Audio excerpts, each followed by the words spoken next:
नमस्कार, देश की बात में मैं कादम्बिनी शर्मा हूं आपके साथ। जम्मू कश्मीर में अनुच्छेद 370 हटाए जाने के बाद गृह मंत्री अमित शाह पहली बार राज्य के दौरे पर हैं। उन्होंने युवाओं से बात करते हुए कहा कि 2.5 साल में बहुत बदलाव हुए हैं। उन्होंने कहा कि कोई कितनी भी ताकत आजमा ले, इस बदलाव के बयार को रोक नहीं सकता। इससे पहले अमित शाह ने श्रीनगर में सुरक्षा से जुड़ी एक उच्च स्तरीय बैठक की, जिसमें उपराज्यपाल मनोज सिन्हा के अलावा सुरक्षा और खुफिया एजेंसियों के प्रमुख मौजूद रहे। बैठक से पहले श्रीनगर में अमित शाह ने आतंकी हमले में मारे गए शहीद इंस्पेक्टर परवेज अहमद डार के घर जाकर उनके परिवार से मुलाकात की। गृह मंत्री ने उनकी पत्नी फातिमा परवेज को सरकारी नौकरी के दस्तावेज सौंपे।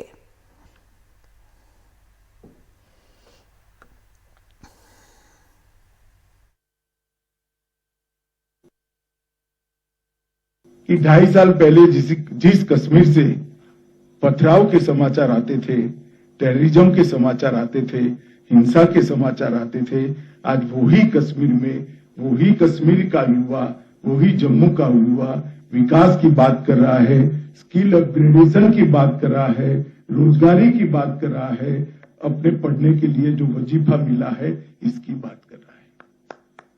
कितना भारी बदलाव हुआ है। और मैं आपको विश्वास दिलाता हूं युवा साथियों, ये बदलाव को कोई नहीं रोक सकता।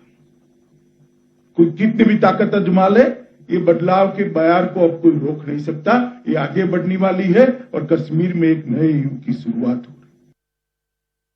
और सीधा रुख करते हैं हमारी सहयोगी नीता शर्मा का, जो इस वक्त श्रीनगर में मौजूद हैं। नीता, जिस तरह से जिस कॉन्टेक्स्ट में, जिस हालात में अभी गृह मंत्री कश्मीर का दौरा कर रहे हैं, उनका ये कहना कि इस बदलाव की बयार को कोई रोक नहीं सकता, उनके शहीद इंस्पेक्टर परवेज डार के घर जाकर खुद सरकारी नौकरी के कागजात थमाना, एक साफ तौर पर एक मैसेजिंग की कोशिश है।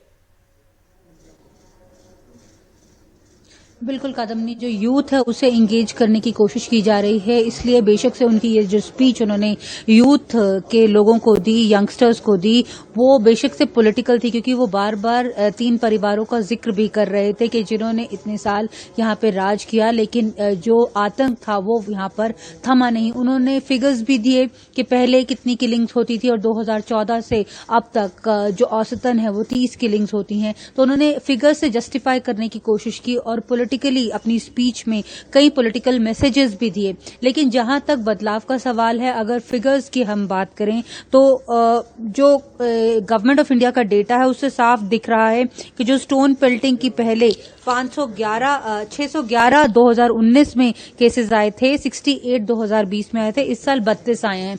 तो फिगर्स के हिसाब से अगर हम जाएं तो पेल्टिंग हो, बंद कॉल्स हो या फिर अलग अलग मुद्दे हों, उनमें कमी जरूर आई है। लेकिन जो एक उन्होंने युवाओं को इंगेज करने की कोशिश की है, क्योंकि सिक्योरिटी एजेंसीज में भी इस बात की चिंता है कि जो एक अनएम्प्लॉयमेंट का स्तर है वो एक चिंता की बात है जम्मू एंड कश्मीर में, क्योंकि जो उनका एक एंगर है वो कहीं वायलेंस में तब्दील हो रहा है और जिसका जो रेडिकलाइज्ड फोर्सेस हैं उनका उसका फायदा उठा रहे हैं। यही वजह है कि कुछ समय से हमने देखी थी जो आइसोलेटेड किलिंग्स हुई हैं, श्रीनगर में भी हुई हैं, उसे लेकर जो सिक्योरिटी बैठक हुई उसमें उन्होंने चिंता इस बात की भी जताई कि सिविलियंस और माइनॉरिटीज को किस तरह से टारगेट किया जा रहा है। लेकिन ये जो स्पीच थी ये पॉलिटिकली मैसेज देने की भी उन्होंने कोशिश की। कई उन्होंने बातें बताई कि किस तरह से मेडिकल सीट्स जो हैं वो इंक्रीज हो गई हैं। उन्होंने अपना हवाला दिया कि किस तरह से वो कभी पॉलिटिक्स में नहीं थे, उनका कोई परिवार वाला पॉलिटिक्स में नहीं था, लेकिन वो केंद्रीय गृह मंत्री बन गए हैं। तो युवा भी इस तरह से अगर पॉलिटिक्स ज्वाइन करे तो आगे की राह पे जा सकते हैं। डीडीसी चुनावों का उन्होंने हवाला दिया कि किस तरह से grass root level of democracy को किक स्टार्ट करने की कोशिश जो है वो यहाँ पे की जा रही है। तो रीच आउट करने की जो कोशिश है यंगस्टर्स को, वो इस मैसेज में साफ दिखाई पड़ती है। केंद्रीय गृह मंत्री सुबह जब आए थे उसके बाद, जैसा कि आप बता रही थी, परिवार से भी मिले थे, वहां पर भी उन्होंने संवेदना जताई थी। फिर सिक्योरिटी रिव्यू किया था, एक लंबा 4-4.5 घंटे का वो सिक्योरिटी रिव्यू था। अब शाम को वो एक डायरेक्ट फ्लाइट को इनॉग्रेट कर रहे हैं जो श्रीनगर से शारजाह डायरेक्ट फ्लाइट जाएगी। इसका जो पहले बात है वो minister of civil aviation Jyotiraditya Scindia वो पहले बोल चुके थे। आज उसे इनॉग्रेशन जो है वो किया जा रहा है। कल केंद्रीय गृह मंत्री जो है वो जम्मू जाएंगे, वहां पे भी पॉलिटिकल रैली जो है, जन संवाद वो एड्रेस करेंगे, क्योंकि जम्मू जो है वो कोर कॉन्स्टिट्यूंसी रहा है भारतीय जनता पार्टी का। और जिस तरह से माइनॉरिटीज की किलिंग्स हुई हैं उसे लेकर जो एक चिंता है वो वहां पर भी जताई गई है, तो वहां पे भी उन लोगों के जो फियर्स हैं उन्हें एड्रेस करने की कोशिश करेंगे। सोमवार को यहां पर वापस पंचायत पंच सरपंच से मुलाकात करेंगे, क्योंकि उनमें भी एक भय का माहौल है, क्योंकि जो भी इंसान फिलहाल यहां पे सरकार का व्यू प्रोपोगेट करता है वो उन आतंकियों के निशाने पर है। तो ऐसे में जो पंचेज और सरपंचेज हैं वो भी अपने घर नहीं जा रहे हैं, सुरक्षा की मांग कर रहे हैं। तो ऐसे में जो केंद्रीय गृह मंत्री उन्हें भी भरोसा दिलाएंगे। तो एक लंबी विजिट है और एक इम्पोर्टेंट विजिट है स्ट्रैटेजिकली भी जम्मू एंड कश्मीर के लिए। कादम्बनी, बहुत शुक्रिया अनीता इस पूरी जानकारी के लिए। तो एक बेहद अहम ये दौरा है जम्मू कश्मीर का गृह मंत्री का। और रुक करते हैं अगली खबर का। कांग्रेस ने उत्तर प्रदेश के लिए अपनी कमर कस ली है। आज बाराबंकी में पार्टी महासचिव प्रियंका गांधी ने प्रतिज्ञा यात्रा की शुरुआत की। किसानों के साथ मंच से प्रियंका ने यात्रा को हरी झंडी दिखाई। इससे पहले कांग्रेस महासचिव धान के खेत में पहुंची, जहां उन्होंने महिलाओं से बात की, उनका हाल जाना, फिर उनके साथ खाना भी खाया। महिला किसानों ने अपने हाथ से प्रियंका को खाना खिलाया। इसके बाद उन्होंने यूपी चुनावों के लिए कांग्रेस के 7 प्रतिज्ञा प्रण गिनाए। पहली प्रतिज्ञा, टिकटों में महिलाओं को 40% हिस्सेदारी, लड़कियों को, छात्राओं को स्मार्टफोन और स्कूटी। दूसरी प्रतिज्ञा, किसानों का पूरा कर्जा माफ होगा। तीसरी प्रतिज्ञा, 2500 में गेहूं धान, 400 पाएगा गन्ना किसान। चौथी प्रतिज्ञा, बिजली बिल सबका हाफ, कोरोना काल का बकाया साफ। पांचवी प्रतिज्ञा, दूर करेंगे कोरोना की आर्थिक मार, परिवार को देंगे 25,000। आखिरी प्रतिज्ञा, 20 लाख को सरकारी रोजगार।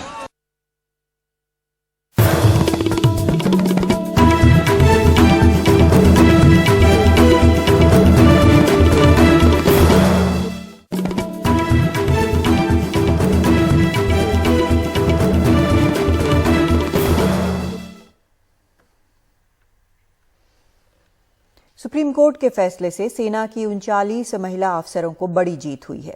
अब इन अधिकारियों को सेना में परमानेंट कमीशन मिल पाएगा। इनके अलावा 25 और महिला अधिकारी भी हैं जिन्हें स्थायी कमीशन न देने की वजह कोर्ट ने सेना से पूछी है। राजीव रंजन और आशीष भार्गव की रिपोर्ट।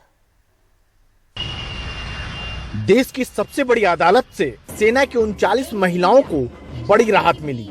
लंबी लड़ाई के बाद अब इन महिलाओं को परमानेंट कमीशन मिल पाएगा। सुप्रीम कोर्ट ने केंद्र सरकार से कहा कि वह इन महिलाओं को 1 हफ्ते के भीतर स्थायी कमीशन देने के आदेश जारी करे। सेना के 72 महिला अधिकारियों ने सेना और रक्षा मंत्रालय के खिलाफ अवमानना की याचिका दाखिल की थी। इनमें से 1 महिला ने सेना से रिलीज करने की अर्जी दी है। वहीं सेना ने 7 को मेडिकली अनफिट पाया है, तो 25 महिलाओं को किसी न किसी वजह से अस्थायी कमीशन देने से मना कर दिया। आज 39 महिलाओं को सुप्रीम कोर्ट के आदेश के बाद, उनके रिकॉर्ड को जांच करने के बाद उनको परमानेंट कमीशन के लिए उपयुक्त पाया गया है। यह एक ऐतिहासिक जीत है इन महिला अधिकारियों की। इवन वो 26 महिला अधिकारियों का जिनको अभी आर्मी यह स्टैंड ले रही है कि उनको परमानेंट कमीशन नहीं दिया जा सकता, इवन उनके भी केस में सुप्रीम कोर्ट ने एक बहुत ही ऐतिहासिक फैसला सुनाया। वैसे 25 महिलाओं को परमानेंट कमीशन न देने की वजह सेना को बतानी होगी और कोर्ट में हलफनामा भी दायर करना होगा। अदालत ने जानना चाहा है कि क्या इन्हें अदालत के पुराने आदेश के आधार पर ही मना किया गया है। इंडियन आर्मी की महिला अधिकारियों की लड़ाई तारीख पे तारीख करते हुए आज एक मुकाम पर पहुंची है, जिसमें परमानेंट कमीशन 72 में से केवल 39 महिला अधिकारियों को मिला है। यानी कि बाकी महिला अधिकारी जो इतने लंबे टॉर्चर से गुजरी, जिसमें न केवल उन्होंने अपने कलीग्स का क्रिटिसिज्म सहा, उसके अलावा समय लगा, इतने वकीलों की फीस गई, परिवार की और खुद की उम्मीदें भी टूटी हैं। मैं समझती हूँ जब वे 20 साल सर्विस कर ही चुकी हैं, अपनी योग्यता सिद्ध कर ही चुकी हैं, तो एक दायित्व की तरह भारतीय सेना को उन्हें परमानेंट कमीशन देकर एक स्थायी करियर दे देना चाहिए, जैसा कि सुप्रीम कोर्ट ने भी बार बार कहा है। सेना में वैसे तो अभी 1500 के करीब महिला अफसर हैं। पुरुष अफसरों की तादाद 48,000 के आसपास है। पुरुष अधिकारियों की तुलना में यह संख्या करीब 3% है। इन महिलाओं ने एक लंबी लड़ाई लड़ी है। कुछ एक महिलाओं के लिए लड़ाई अब भी जारी है। अच्छी बात यह है कि इस वजह से सेना में और महिलाओं के आने का रास्ता खुला है। नई दिल्ली में आशीष भार्गव के साथ राजीव रंजन, एनडीटीवी इंडिया।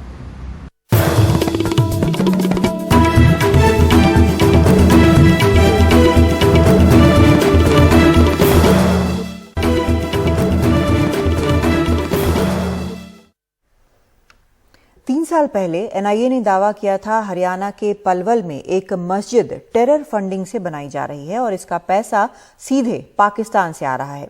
कहा गया था कि आतंकी मस्जिद बनाने के बहाने भारत में स्लीपर सेल एक्टिव गड़बड़ी फैलाने की फिराक में है। लेकिन कोर्ट ने इस मामले में गिरफ्तार चारों आरोपियों को ये कहते हुए रिहा किया है कि इनके खिलाफ कोई सबूत नहीं है। मुकेश सिंगर की रिपोर्ट।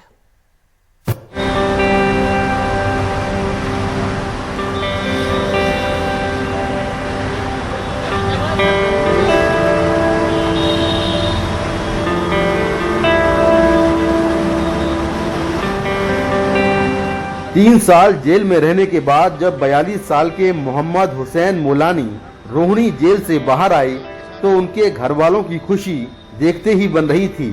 मोलानी के बड़े भाई तो उसे गले लगाकर रो पड़े।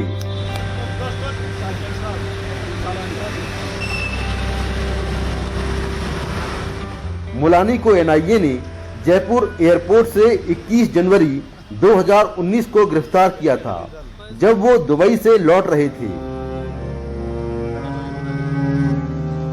उन पर आरोप लगा कि पलवल में बन रही एक मस्जिद में उन्होंने आतंकियों द्वारा दिया गया पैसा लगाया है। लेकिन गुरुवार को दिल्ली की पटियाला हाउस कोर्ट ने उन्हें आरोप मुक्त कर दिया। आरोप फंडिंग के लगे थे। मैं खुश हूँ, मैं कोई दिक्कत नहीं है, मेरा कुछ लेना देना नहीं था, मेरे को गलत फंसाया गया था, मैं सही हूँ और मेरे को इंसाफ मिला है। मैं इंसाफ की जीत हुई है, बस ये कहना। पलवल में बन रही मस्जिद का मामला 3 साल पहले तब सुर्खियों में था जब एनआईए ने कहा कि ये मस्जिद टेरर फंडिंग से बन रही है।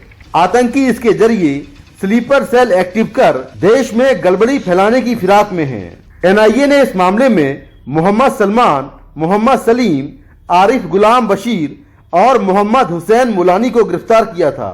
एनआईए ने कोर्ट में दावा किया कि मोहम्मद सलमान के मोबाइल से कुछ मैसेज मिले हैं जिनमें घी और खिदमत जैसे शब्द हैं। एनआईए ने घी का मतलब विस्फोटक और खिदमत का मतलब आतंकी ट्रेनिंग बताया। कोर्ट ने कहा कि इन शब्दों के कई अर्थ हैं, इसलिए एनआईए इन शब्दों का जो अर्थ निकाल रही है वो स्वीकार नहीं है। इन शब्दों के आधार पर किसी को टेरर लिंक से नहीं जोड़ सकते और कोर्ट ने सभी 4 लोगों को आरोप मुक्त कर दिया। एनआईए ने कोर्ट में दावा किया था कि पलवल में मस्जिद बनाने के लिए पाकिस्तानी आतंकी संगठन फलाह-ए-इंसानियत फाउंडेशन पैसा दे रहा है, लेकिन कोर्ट ने कहा कि इसके कोई सबूत नहीं है। मोहम्मद हुसैन के परिवार के मुताबिक वो कपड़े और ट्रैवल एजेंसी का काम करते हैं। उन्होंने मस्जिद बनाने के लिए 1,20,000 रुपए दान के तौर पर दिए थे। इन्होंने वो हाफिज सईद से जार जोड़ दिए थे कि बस हाफिज सईद से पाकिस्तान से दुबई पैसा भेजते हैं, दुबई से फिर ये वाया इंडिया में पैसा आता है। यहाँ पे इन लोगों की कोई अलग गलत एक्टिविटी में काम में रहते हैं, जैसे स्लीपर सेल बनाना, ये करना, वो करना, इस तरीके के आरोप लगाए थे उन्होंने। जबकि वो पैसा केवल मस्जिद के लिए आया था। तो उस पैसे से गरीब बच्चियों की शादियाँ होती थी और जो बेरोजगार महिलाएं होती हैं उनको रोजगार प्रोवाइड करवाया जाता था। मोहम्मद हुसैन राजस्थान के नागौर के रहने वाले हैं। उनके 2 छोटे बच्चे हैं। बीते 3 सालों में उनका कारोबार भी चौपट हो गया और उनका परिवार भी मुश्किल हालात से गुजरा। 3 सालों में मुलानी को जमानत या पैरोल नहीं मिली। बीते 6 महीने से उनका परिवार उनसे जेल में भी नहीं मिल सका। मुलानी के साथ छूटे बाकी 3 लोगों की भी ऐसी ही कहानी है। पिछले 3 सालों में न सिर्फ मोहम्मद हुसैन बल्कि उनके परिवार की जिंदगी की रफ्तार थम सी गई थी। अब वो जेल से बाहर आ गए हैं। उम्मीद है कि उनकी जिंदगी एक बार फिर पटरी पर लौट आएगी, लेकिन उन्होंने जो पिछले 3 सालों में खोया है वो शायद ही कभी वापस लौट पाए। नई दिल्ली से कैमरामैन पवन कुमार के साथ मैं मुकेश सिंह, एनडीटीवी इंडिया।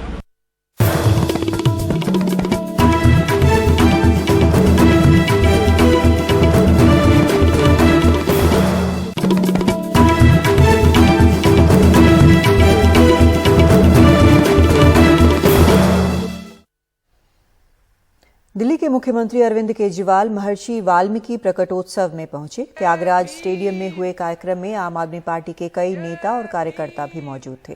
केजरीवाल ने कहा कि उनकी सरकार आगे से हर साल इस कार्यक्रम को मनाएगी।